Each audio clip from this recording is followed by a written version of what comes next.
Oui, pour le sermon aujourd'hui, je voudrais commencer avec une citation de Jacques, le demi-frère de Jésus-Christ, qu'il a dit, qu'il a écrit même, la foi sans les œuvres est morte. La foi sans les œuvres est morte. Pour commencer aujourd'hui, s'il vous plaît, reportez à Jacques chapitre 2, verset 14. Et on peut lire le contexte de cette déclaration ici dans Jacques 2, verset 14. En cherchant à vivre selon chaque parole de Dieu, nous arriverons à voir que nos actions sont importantes. Nos actions sont importantes. Jacques 2 et verset 14, il dit, « Mes frères, que sert-il à quelqu'un de dire qu'il a la foi s'il n'y a pas les œuvres? Cette foi peut-elle le sauver? Si un frère ou une sœur sont nus et manquent de la nourriture de chaque jour, et que l'un entre vous leur dise, allez en paix, chauffez-vous et rassasiez-vous, et que vous ne leur donnez pas ce qui est nécessaire au cœur, à quoi sert-il? Il est en ainsi de la foi. Si elle n'a pas les œuvres, elle est morte en elle-même. Comprenons ce que Jacques dit, la foi. La foi, un concept spirituel dont M. Ugadeli a parlé. Un concept spirituel est vu ou démontré par les œuvres. Par les œuvres. Un concept physique. C'est un point profond. Comprend quelque chose de spirituel qui est montré par quelque chose de physique. Votre foi, ma foi, est perçue par nos comportements. Jacques nous donne un exemple ici d'être préoccupé par le bien-être physique de notre frère ou de notre sœur. Exemple qui était exprimé, et bien sûr, c'est un sermon en soi, c'est-à-dire comment nous aidons quelqu'un dans le besoin. L'exemple ici, c'est une personne qui a un besoin corporel, qui a affamé, qui porte des limbeaux, et telle sorte de leur nudité même montrée. Donc ça, c'est grave. Le bon samaritain a vu la personne au bord de la route, proche de la mort, et agit. Il s'agit d'une action qui reflète un ensemble de croyances concernant l'aide à apporter à quelqu'un, quelle que soit son origine. Il y a beaucoup de choses dans cette histoire. Cet ensemble de croyances peut être basé sur la Bible ou sur notre culture, les normes culturelles aussi. Ici, la culture française toujours était axée sur l'aide aux autres. Nous avons le Médecins sans frontières, par exemple. Nous avons d'autres organisations qui, pour but d'aider les gens dans leurs besoins. Les journalistes français sont très connus, se mettre en danger pour rencontrer des conflits dans le monde entier. Ça, c'est une sorte de norme culturelle française. Et dans le cas de Bon Samaritain, la norme culturelle voulait que les Juifs considèrent les Samaritains comme moins civilisés, moins êtres humains, franchement. C'est une sorte de racisme. Et Jésus s'est attaqué à cette idée fausse. Aujourd'hui, en France, il y a beaucoup de pressions, juste pour joindre les deux buts. Il y a de plus en plus de difficultés avec l'inflation et toutes sortes de choses qui arrivent. Bien sûr, l'année dernière, avec l'électricité et tout ça. Et parfois, nous ne pensons pas peut-être suffisamment à aider les autres parce que nous sommes nous-mêmes à des difficultés. En réfléchissant aux actions des bons samaritains, permettez-moi d'introduire un autre concept concernant la foi dans cette introduction. S'il vous plaît, reportez-vous aussi à 1 Corinthiens 12. 1 Corinthiens 12.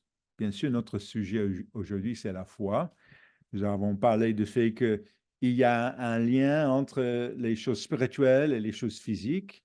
Et maintenant, c'est un deuxième concept dans cette introduction, dans 1 Corinthiens 12 et verset 1. Il dit ici, pour ce qui concerne les dons spirituels, ça c'est les choses que M. Ogedali a mentionnées, les dons spirituels, je ne veux pas, frère, que vous soyez dans l'ignorance. Et alors, Paul commence à partager des exemples spécifiques des dons spirituels. Et ce deuxième point est que la foi est un don spirituel. Vous pouvez voir ça à partir de verset 7. Nous pouvons lire ça ensemble dans 1 Corinthiens 12 et verset 7.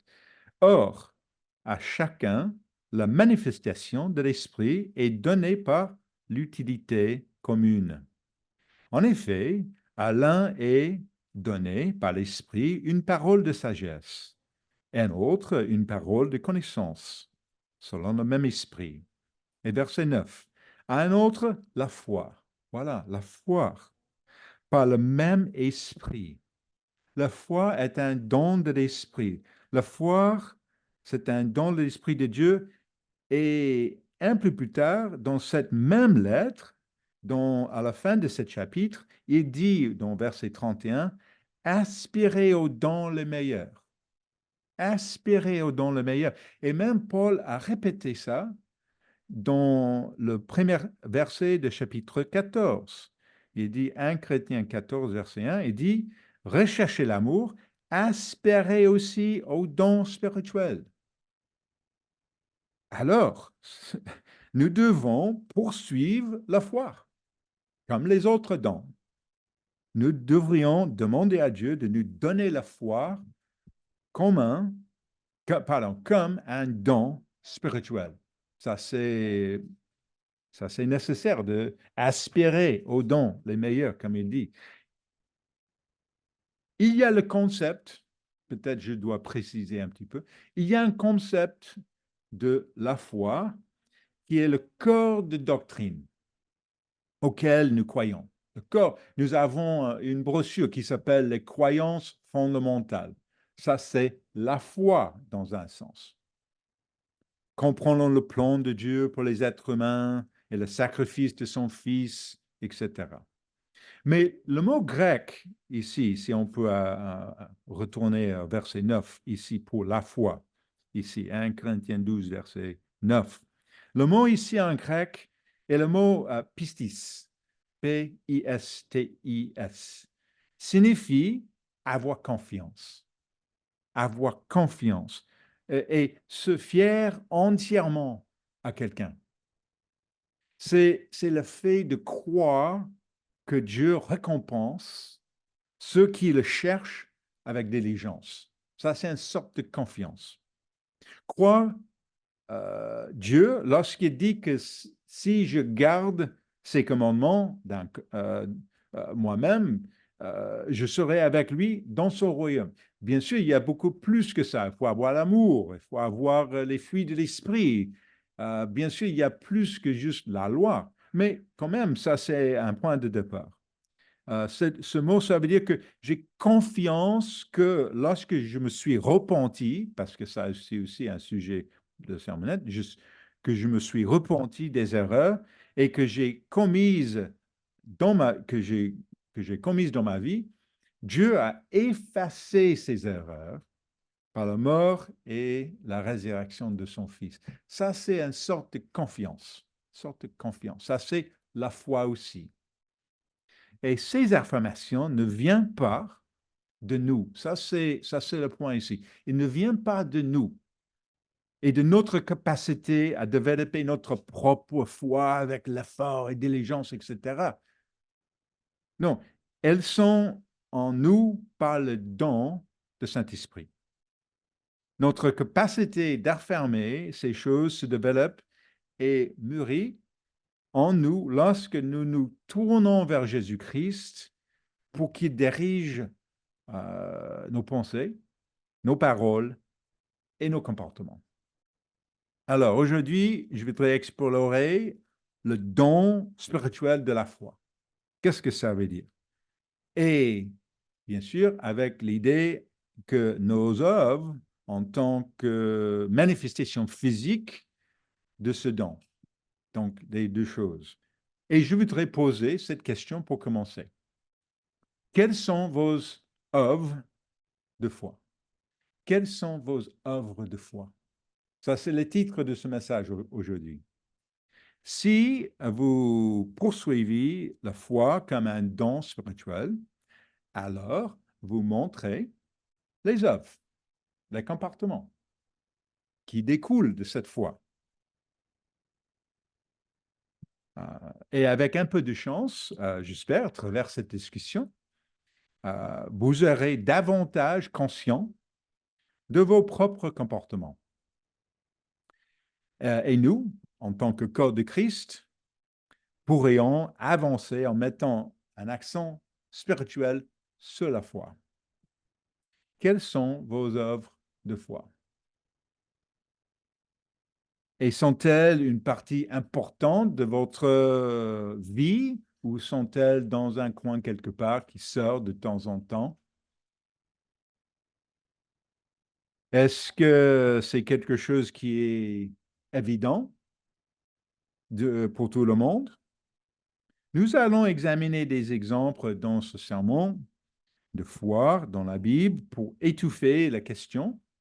Et ensuite, nous allons regarder des versets sur la Bible, peut-être les principes alimentaires dans un sens, grâce auxquels nous pouvons être enseignés.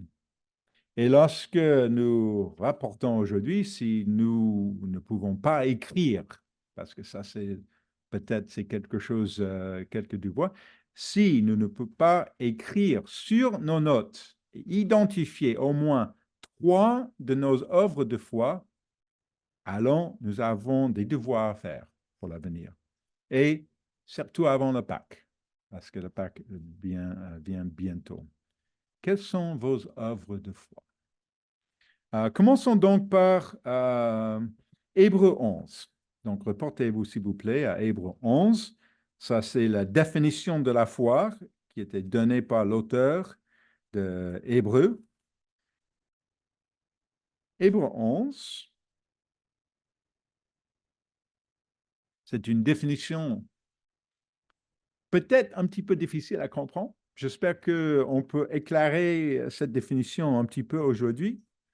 Hébreux 11, verset 1, il dit « Or, la foi est une ferme assurance des choses qu'on espère, une démonstration de celles qu'on ne voit pas. » Qu'est-ce que ça veut dire ça? Ce verset parle du concept d'avoir de la vision. De la vision. Mais c'est plus que juste avoir de la vision. Certaines personnes ont une vision incroyable, franchement. Mais cela ne signifie pas qu'elles ont le don spirituel de la foi. Et je vais citer bientôt quelques personnes célèbres qui ont fait preuve d'une grande vision, afin que nous puissions comprendre plus profondément ce genre de vision dont il est question dans cette déclaration. La Bible ici parle d'une ferme assurance, d'une ferme assurance, d'un espoir futur.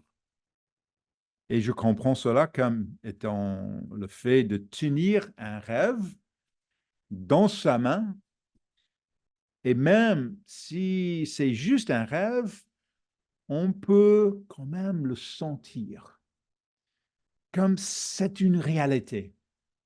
Ça, c'est une ferme assurance. Je peux en ressentir les bords et les recoins, le surface lisse et la texture. Ça veut dire une vision. C'est la ferme assurance. Comme si c'était un fait accompli. Ça, c'est une ferme assurance.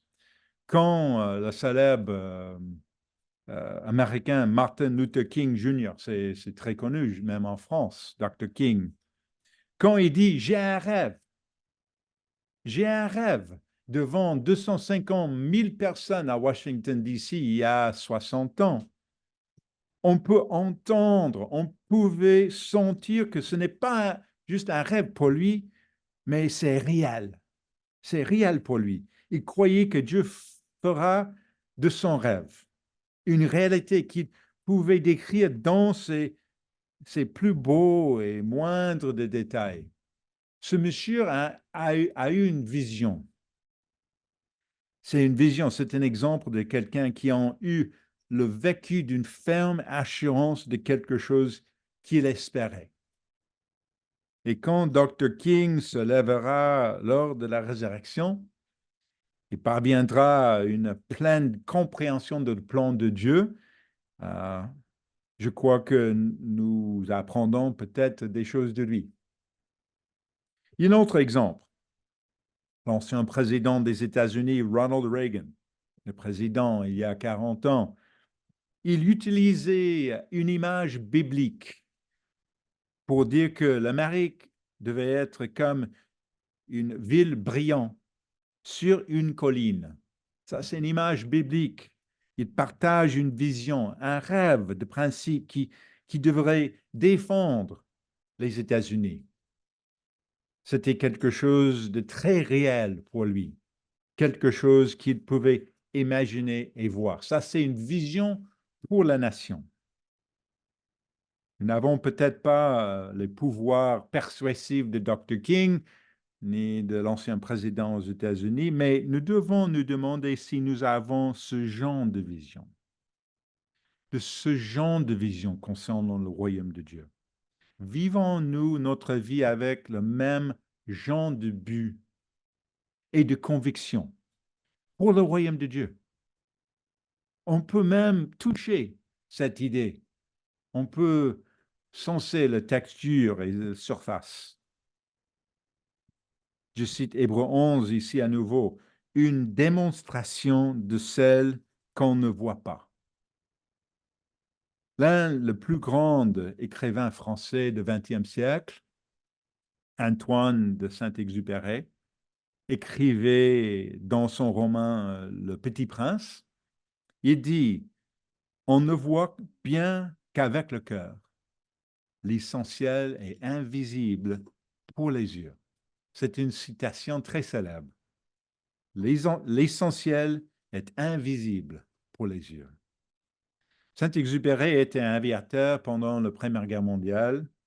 Il a vu les horreurs de la guerre. Avec tout ce qu'il a vu, il s'est tourné vers la Bible pour voir que fondamentalement, nos problèmes sont de nature spirituelle. C'est ça qu'il a réalisé. Et qu'il faudra, plus que d'utiliser nos 5 sens, pour vraiment résoudre nos problèmes. La mort à l'âge de 44 ans, lors d'une mission en Afrique du Nord pendant la Seconde Guerre mondiale. Mais il a eu une vision que les choses essentielles, c'est quelque chose en dehors de nos 5 sens. C'est quelque chose de spirituel à la base. Ce sont des exemples imparfaits, je sais, mais ils décrivent la passion par laquelle ces hommes ont vécu grâce à un monde meilleur qu'ils pouvaient saisir et voir. Et maintenant, je voudrais en arriver au point, ce que c'est discuté ici n'est pas une capacité naturelle. Ce n'est pas naturel. Quelque chose qui vient d'un travail acharné de nous pourrions fournir. Non, la vraie foi est un don de Dieu qui nous permet d'aller au-delà du présent, dès maintenant, et au-delà de ce que nos 5 sens éprouvent. Donc ça, c'est la définition de la foi. Et continuez à verset 2. Pour l'avoir possédé, les anciens ont obtenu un témoignage favorable. Un témoignage favorable. Ça veut dire quelque chose physique encore. Un témoin favorable devant qui? Devant qui?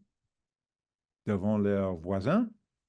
Oui, probablement, mais aussi, plus important, devant Dieu. Devant Dieu. Et le reste du chapitre 11 nous montre que c'était devant Dieu, bien sûr, leurs actions ont été guidées par cette vision, par cette ferme assurance des choses qu'on espère, cette démonstration de celles qu'on ne voit pas. Et on peut voir leur comportement, leur conduite. Et verset 3, c'est par la foi que nous reconnaissons que l'univers a été formé par la parole de Dieu, en sorte que ce qu'on voit n'ait pas été fait de choses visibles. Il a parlé, Dieu, et le monde a été formé à partir de l'esprit à l'état physique. C'est par la foi que nous comprenons cela. On dit le Big Bang maintenant. Imaginable. Rien. Et un nanosecond après, boum, tout existe. C'est difficile pour les chercheurs de comprendre, mais ça, c'est la théorie le plus récent et le plus accepté.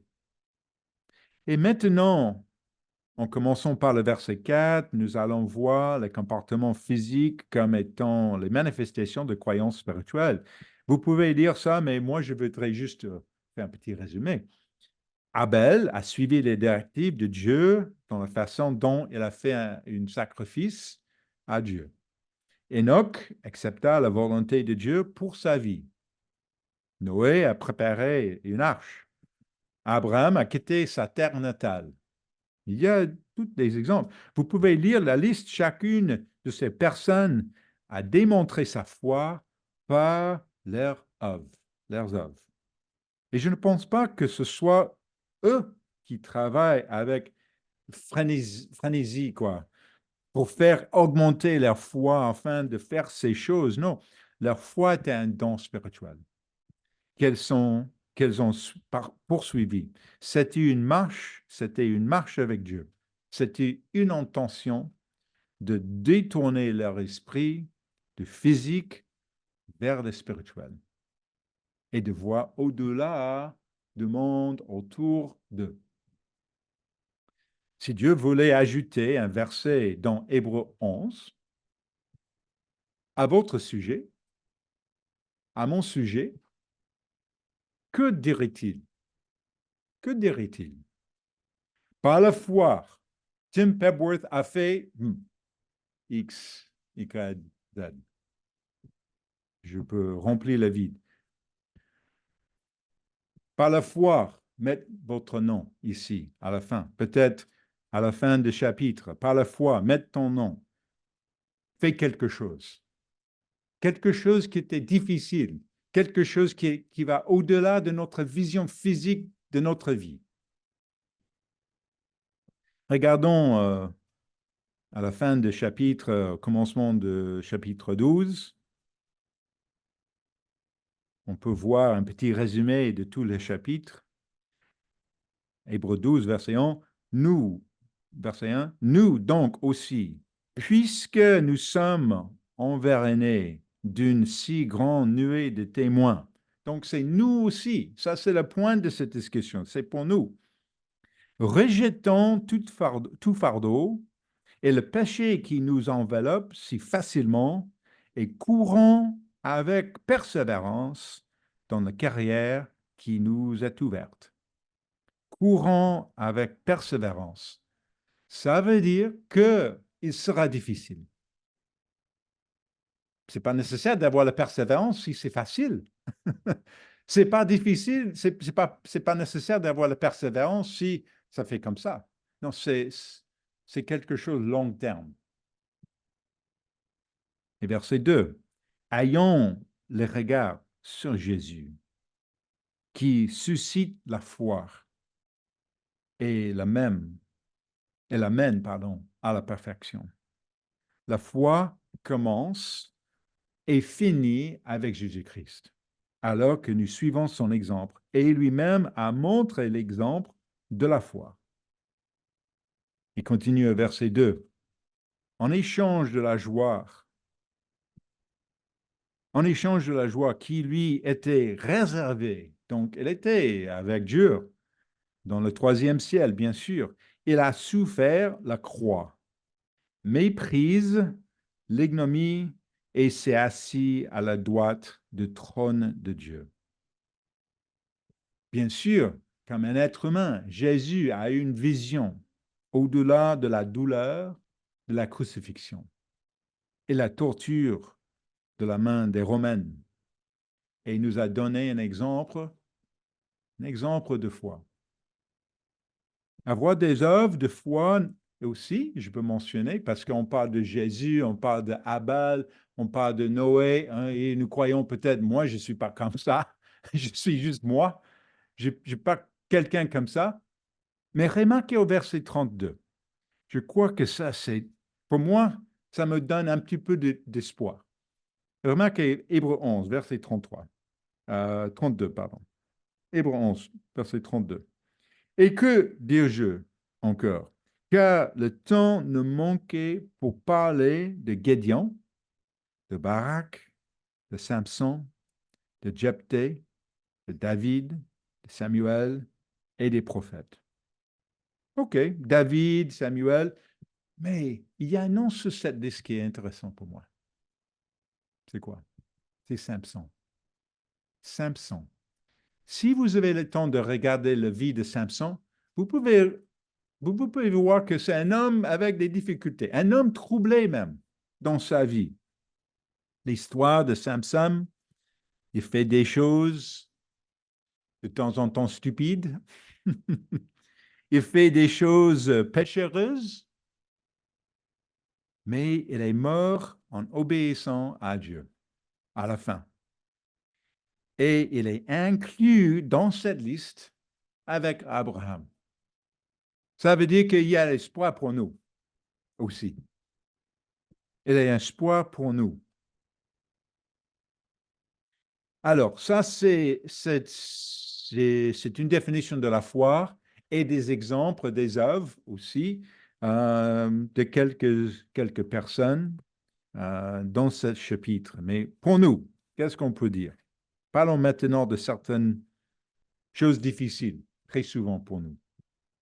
L'état de nos relations reflète notre niveau de foi. L'état de notre relation reflète notre niveau de foi.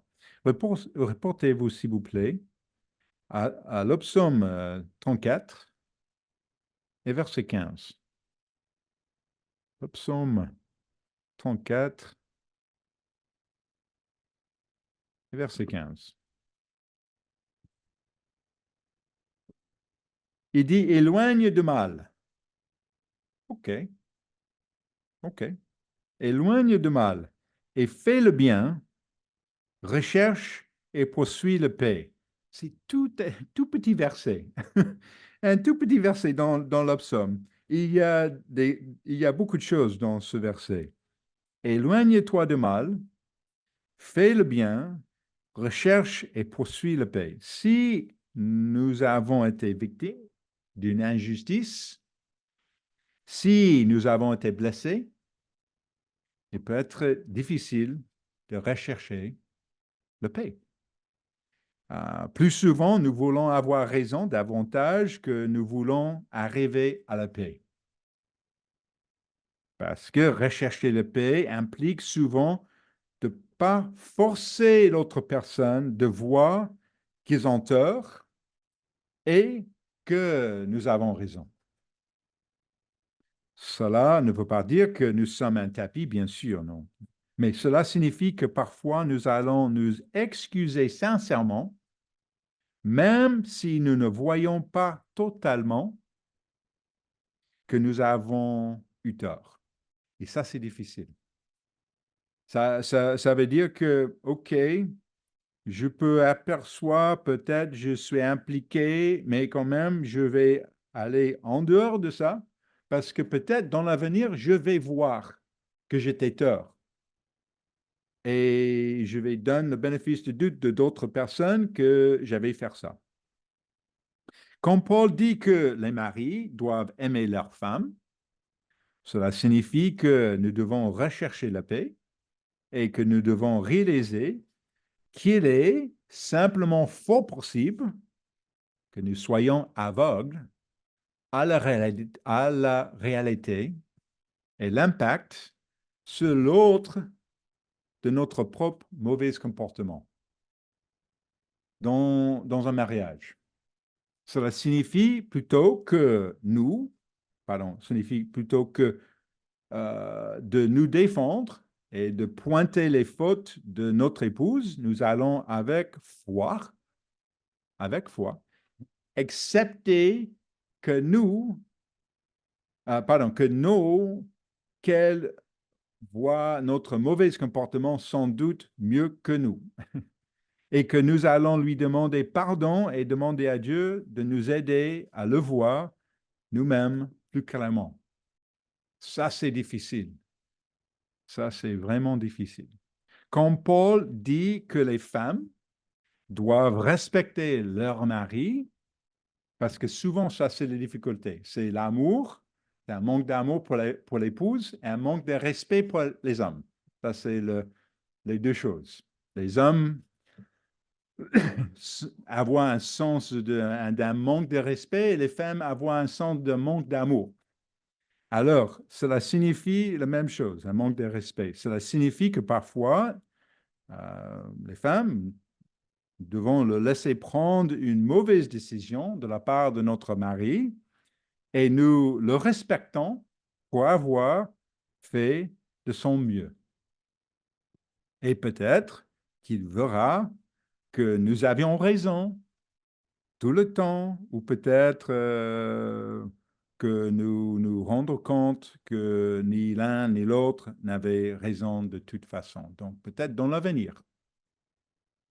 Quelqu'un pourrait inscrire son nom dans le livre des Hébreux en disant, par la foi, Madame X, confrontée à son mari stressé, a respecté ses souhaits et a soutenu ce que s'est avéré être une mauvaise décision en lui montrant du respect même quand il a tort, afin de rechercher la paix en priant qu'avec le temps, son mari puisse en venir à voir l'erreur de ses manières.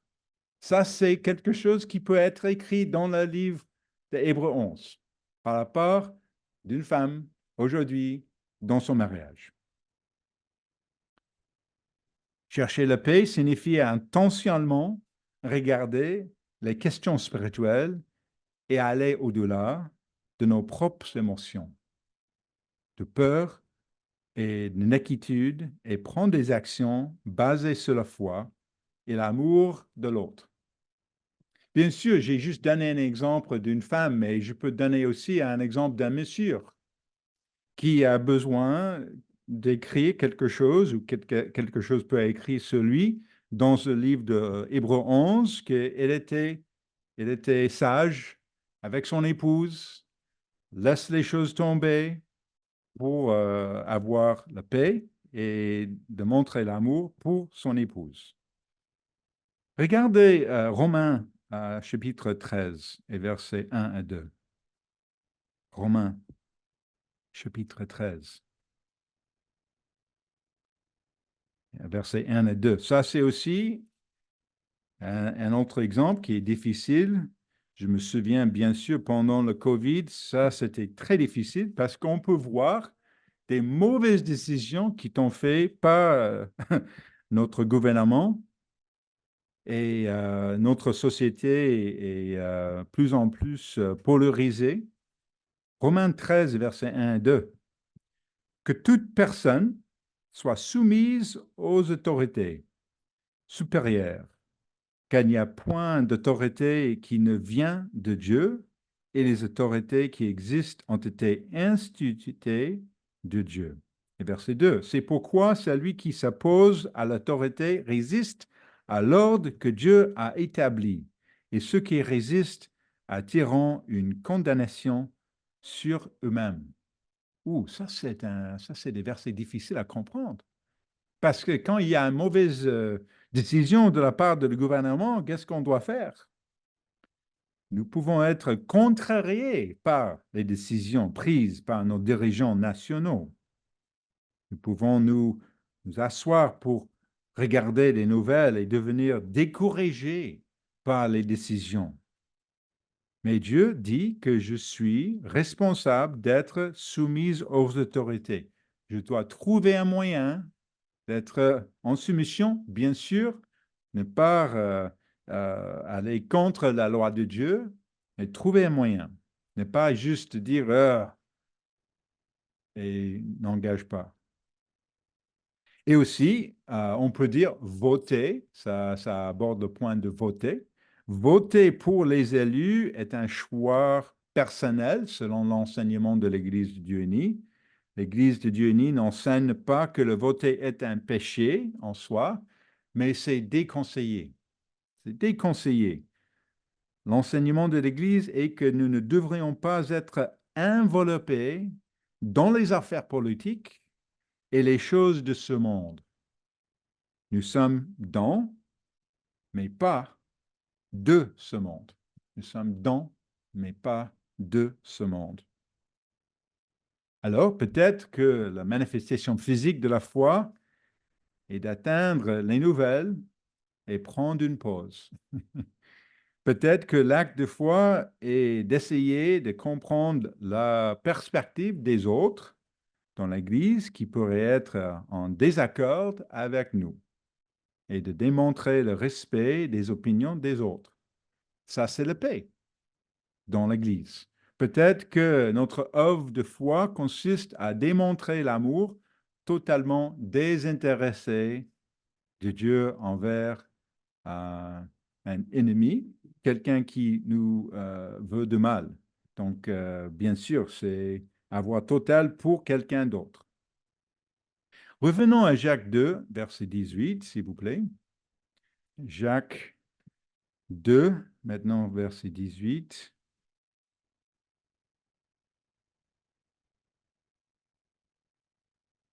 Et on peut voir une déclaration très claire, je crois, concernant la foi et les œuvres.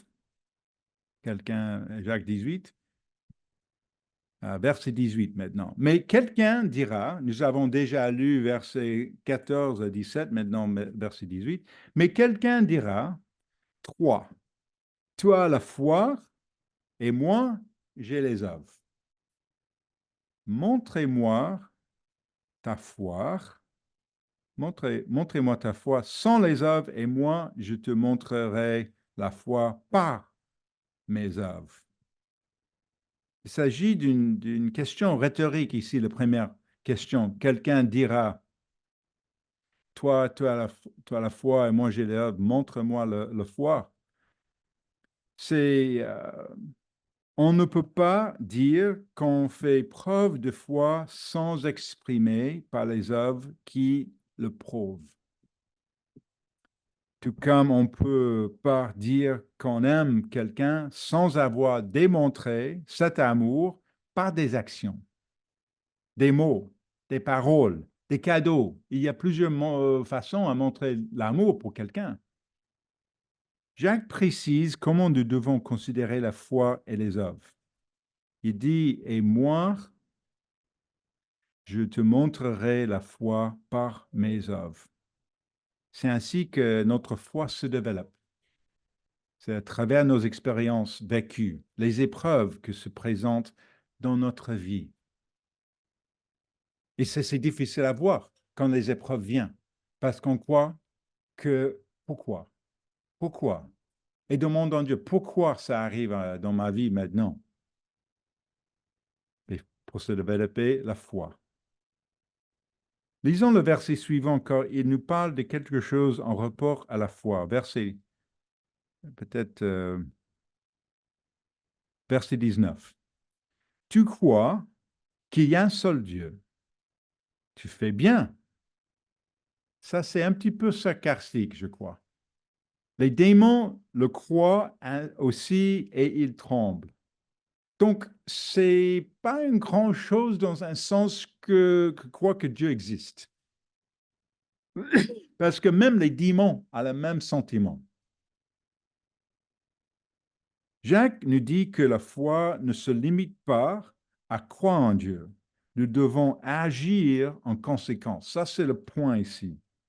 Et on peut voir ça plus clair dans Hébreux 11, verset 6. Donc, on va, on va revenir, on va retourner ici, mais Hébreux 11 et verset 6, on peut voir ça répété aussi, juste quelques pages avant.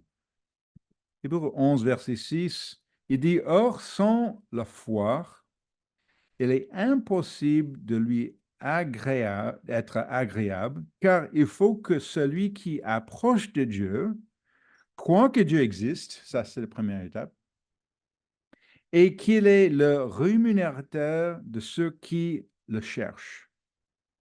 Nous devons non seulement croire que Dieu existe, croire qu'il dit, mais nous devons croire qu'il est un rémunérateur. Ça veut dire qu'il va nous bénir si nous le cherchons.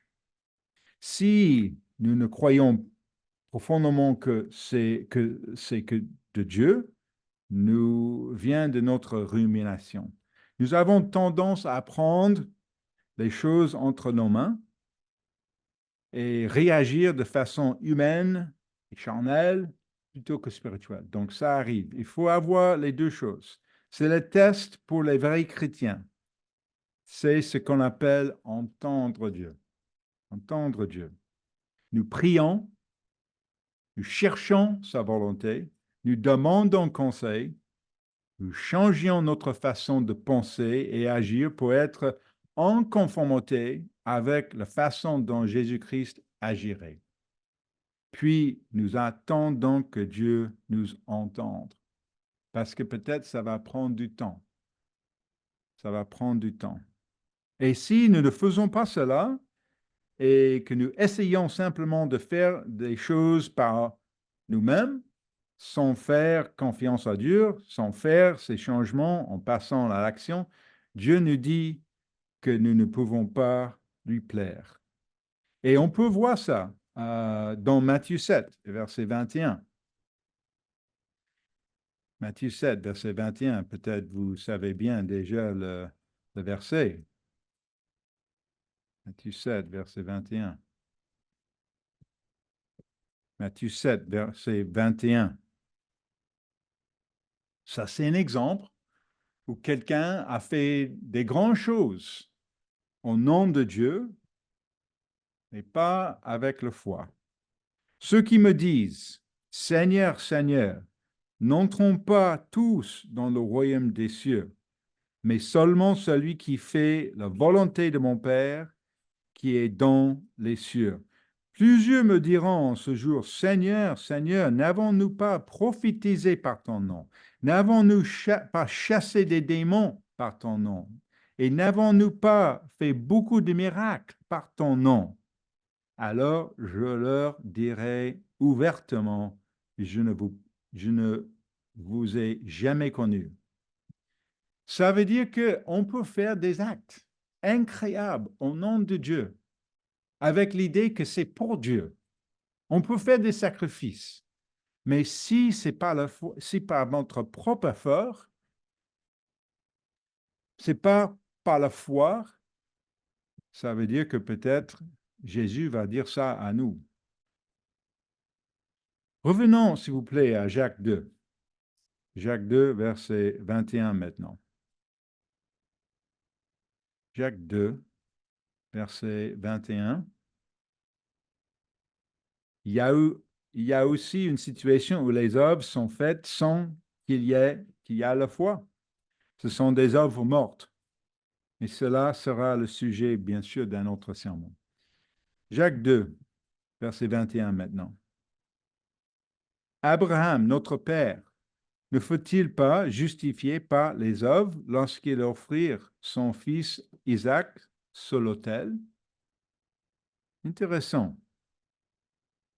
Tu vois que la foi agissait avec ses œuvres et que les œuvres, la foi fut rendue parfaite.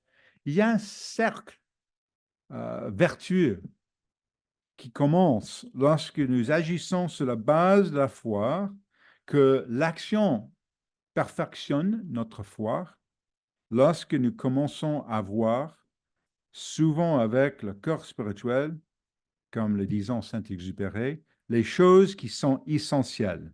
Nous ressentons la substance du rêve ou de la vision. Ça, c'est difficile, mais ça, c'est notre exemple dans la Bible de la foi, de commencer quelque part. Qu'est-ce qui nous empêche de faire le premier pas physique basé sur la foi? Qu'est-ce qui nous empêche? Quelles sont vos œuvres de foi? Jésus a demandé s'il trouve la foi sur la terre à son retour. Peut-être vous savez cette histoire. Je pense que nous devons poser des questions difficiles au sujet de notre propre foi, de ma foi, de votre foi.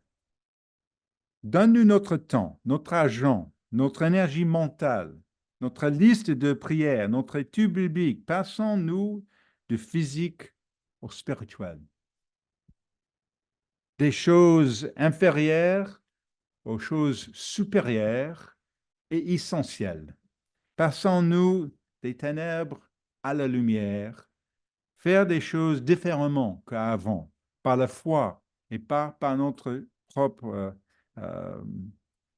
puissance. Je peux dire, je rêve un jour, avec mes frères et sœurs dans l'Église, nous aimions notre Père céleste plus que nous avons de ressentiment envers notre frère ou notre sœur dans l'Église qui nous a offensés, et que nous puissions tous parvenir à l'unité de la foi, une maturité de compréhension de ce qui est Jésus-Christ et du fait que nous devons nous développer en son image. Merci et je souhaite un excellent sabbat.